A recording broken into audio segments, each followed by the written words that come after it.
নারীর ভেতরে যে প্রেম আছে, যে আকর্ষণ আছে, তা কেবল শরীরের তৃষ্ণা নয়, তা তো এক গভীর মনস্তাত্ত্বিক মহাসমুদ্র, যার গভীরে যদি তুমি নামতে জানো তবে সে তার মার্চেন্ডাইজ সবকিছু সমর্পণ করতে প্রস্তুত হয়ে যায়।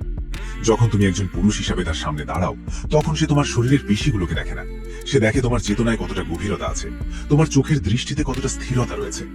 এই পৃথিবীর বেশিরভাগ পুরুষই লালসার মরুভূমিতে ছুটে বেড়াচ্ছে। তারা কেবল দখল করতে চায়, কেড়ে নিতে চায়, আর এটাই তাদের সবচেয়ে বড় ভুল হয়ে দাঁড়ায়। নারী এই কেড়ে নেওয়া বা জবরদস্তির মনোভাব থেকে দূরে পালিয়ে যায়। সে তো চায় এমন এক শিল্প যা তাকে ধীরে ধীরে কোনো সঙ্গীতের মতো নিজের ভেতর ডুবিয়ে নেবে। পুরুষেরা প্রায়ই ভাবে যে তারা তাদের অর্থ, দামি গাড়ি বা বাহ্যিক রূপ দিয়ে কোনো নারীর প্রাণ স্পর্শ করতে পারবে, কিন্তু এটা খুবই ভাষা এবং বাহ্যিক বিষয়। আসল খেলাটা তো শক্তির, এনার্জির, দুটি শরীরের মাঝখান দিয়ে বয়ে চলা সেই অদৃশ্য তরঙ্গের খেলা, যাকে তুমি স্পর্শ করতে পারো না কিন্তু সম্পূর্ণ অনুভব করতে পারো।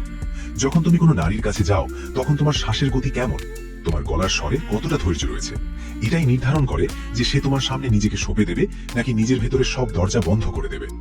যে পুরুষ অধৈর্য, যে তাড়াহুড়ো করে, সে কখনোই সেই রস আস্বাদন করতে পারে না যাকে আমরা আসল আকর্ষণ বলি। এই রহস্য বুঝতে হলে তোমাকে একটু থামতে হবে, নিজের ভেতরে সেই দৌড়াদৌড়ি শান্ত করতে হবে যা তোমাকে প্রতি মুহূর্তে অস্থির করে রাখে।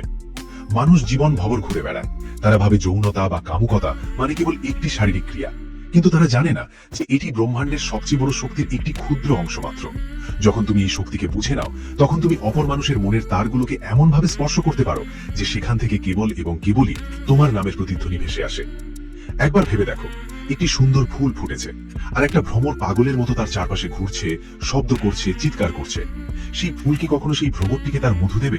কখনোই না। ফুলটি বরং তার পাপড়িগুলোকে আরো গুটিয়ে নেবে। কিন্তু অন্যদিকে যদি এক মৃদু শীতল হাওয়া আসে এবং কোনো শব্দ না করে আলতো করে সেই ফুলটিকে স্পর্শ করে, তবে ফুলটি নিজে থেকেই ফুটে ওঠে, নিজের সমস্ত সুবাস সেই হাওয়ায় ছড়িয়ে দেয়। পুরুষকেও সেই শীতল বাতাসের মৃদু ঝাপটার মতো হতে হবে, গোলমাল করা ভ্রমরের মতো নয়। এই কথার গভীরতায় কি একটু ভেবে দেখো, একটা নারী আসলে কি চায়? সে চায় কেউ যেন তাকে পুরোপুরি অনুভব করে, কেউ যেন তার আত্মার সেই কোণ পর্যন্ত পৌঁছায় যেখানে আজ পর্যন্ত কেউ পৌঁছায়নি। যখন তুমি তার সাথে কথা বলবে, তখন তোমার কথার মধ্যে এক জাদু থাকতে হবে, এমন এক রহস্য থাকতে হবে যা তাকে ভাবতে বাধ্য করে। যদি তুমি তোমার সব বই প্রথম দিনই তার সামনে খুলে রাখো, তবে তার কৌতূহল শেষ হয়ে যাবে, আর যেখানে কৌতূহল শেষ, সেখানে আকর্ষণের সমাপ্তি নিশ্চিত। তোমাকে থাকতে হবে একটি অমীমাংসিত ধাঁধার মতো, যার একটি পাতা আজ খোলে তো অন্য পাতাটি জানার জন্য সে যেন আগামী দিনের অপেক্ষা করে। মানুষ প্রায় প্রেম আর লালসাকে দুটি আলাদা প্রান্তে রেখে দেয়। তারা বলে লালসা খারাপ আর প্রেম ভালো, কিন্তু সত্যি এটাই যে লালসাই হলো সেই কাঁচা মাটি যা দিয়ে প্রেমের সুন্দর প্রাসাদ গড়ে ওঠে। যদি মাটিই না থাকে, তবে প্রাসাদ কোথায় খাড়া করবে? সমস্যা লালসার মধ্যে নয়, সমস্যা হলো তোমার সেই প্রকাশের পদ্ধতির মধ্যে। তোমার লালসার মধ্যে যদি পবিত্রতা না থাকে, যদি সেখানে শুধু নিজের খিদে মেটানোর স্বার্থ থাকে, তবে তা অপরজনকে কেবল একটি জড় বস্তু ছাড়া আর কিছু মনে করাবে না। আর কোনো জীব, বিশেষ করে একজন নারী, কখনোই বস্তু হওয়া স্বীকার করতে পারে না। সে তো পূজনীয় হতে চায়, সে তো এই অস্তিত্বের কেন্দ্রবিন্দু হতে চায়। যখন তুমি কারোর সাথে বসবে, তখন তোমার উপস্থিতি এতটাই নিবিড় হওয়া উচিত যেন সেখানে অন্য কোনো চিন্তাই অবশিষ্ট না থাকে। তোমার চোখ যখন তার চোখের সাথে মিলবে, তখন তাতে এক অদ্ভুত উজ্জ্বলতা, এমন এক গভীরতা থাকা উচিত যেন কোনো গভীর পাতাল কুয়া, যাতে সে ক্রমশ হারিয়ে যেতে থাকে। অধিকাংশ মানুষ যখন কারোর সাথে কথা বলে, তখন তাদের মনোযোগ অন্য কোথাও থাকে। তারা কেবল শব্দের আদান প্রদান করে, কিন্তু যে এই আশ শিল্প জানে, সে শব্দের পেছনে লুকিয়ে থাকা নীরবতাকে উপলব্ধি করে। সে লক্ষ্য করে যে নারীটি যখন চুপ থাকে, তখন তার চোখের পাতা কি বলছে, তার আঙুলগুলোর নড়াচড়া কি প্রকাশ করছে।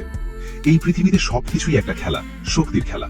যদি তোমার শক্তি উচ্চ শিখরে থাকে, যদি তুমি নিজের ভেতর সম্পূর্ণ তৃপ্ত থাকো, তবে তোমার এই তৃপ্তি অন্যদের তোমার দিকে টেনে আনবে।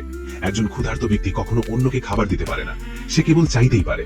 একইভাবে যে পুরুষ নিজে মনের ভেতর থেকে প্রেম আর আনন্দের জন্য ছটফট করছে, সে কোনো নারীকে কিভাবে প্রেমের সাগরে ভাসাবে? সে তো নিজেই বাঁচার জন্য খড়কুটো খুঁজছে। তোমাকে দাতা হতে হবে, তোমাকে এমন এক মহাসমুদ্র হতে হবে যার ভেতরে এতটাই গভীর শক্তি থাকবে যে কেউ তোমার সংস্পর্শে আসবে, সে নিজের ইচ্ছেতেই তাতে ঝাঁপিয়ে পড়বে। ভাবো তো, যখন রাতের নিস্তব্ধতা থাকে, যখন চারপাশে সম্পূর্ণ নীরবতা বিরাজ করে, তখন একটা ছোট্ট শব্দ কত স্পষ্ট শোনা যায়। ঠিক একইভাবে যখন তুমি তোমার মনের সমস্ত কোলাহল শান্ত করে কারো সামনে বসবে, তখন তোমার একটি সামান্য আলতো স্পর্শ তার পুরো শরীরে বিদ্যুতের হিল্লোল বইয়ে দেবে। এই শিল্প কোনো বই পড়ে শেখা যায় না, এটা আসে নিজের ভেতরে ডুব দিলে।